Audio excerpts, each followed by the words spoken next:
तथा सिद्धार्थ के जीवन के उस दौर की है जब वे बुद्धत्व को प्राप्त नहीं हुए थे और निरंजना नदी के तटीय वनों में वृक्ष के नीचे ध्यान करते थे। सिद्धार्थ प्रतिदिन ध्यान करने के बाद पास के किसी गांव में चले जाते और भिक्षा मांगकर लौट आते। HDHX कुछ दिनों बाद उन्होंने भिक्षाटन पर भी जाना बंद कर दिया क्योंकि एक गांव के प्रधान की छोटी बेटी सुजाता उनके लिए नित्य भोजन लाने लगी। कुछ दिनों के बाद उसी गांव का एक चरवाहा भी सिद्धार्थ से प्रभावित होकर उनके पास आने लगा। उसका नाम स्वस्ति था। एक दिन स्वस्ति से सिद्धार्थ बातें कर रहे थे कि सुजाता भोजन लेकर आई। जैसे ही सिद्धार्थ ने भोजन करना शुरू किया उन्होंने बातचीत बंद कर दी। स्वस्ति ने बात करने की कोशिश की तो सिद्धार्थ ने इशारे से उसे चुप करा दिया।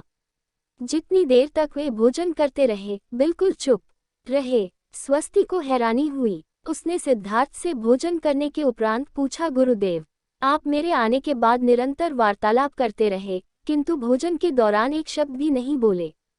मैं तो भोजन करते करते भी बातें कर लेता हूँ, आपने तो मुझे भी इशारे से चुप करा दिया, इसका क्या कारण है? सिद्धार्थ बोले, भोजन का निर्माण बड़ी कठिनाई से होता है। किसान पहले बीज बोता है कि पौधों की रखवाली करता है और तब कहीं जाकर पैदा होता है। फिर घर की महिलाएं बड़े जतन से उसे खाने योग्य बनाती हैं। इतनी कठिनाई से तैयार भोजन का पूरा आनंद तभी संभव है जब हम पुनर्तः मौन हो।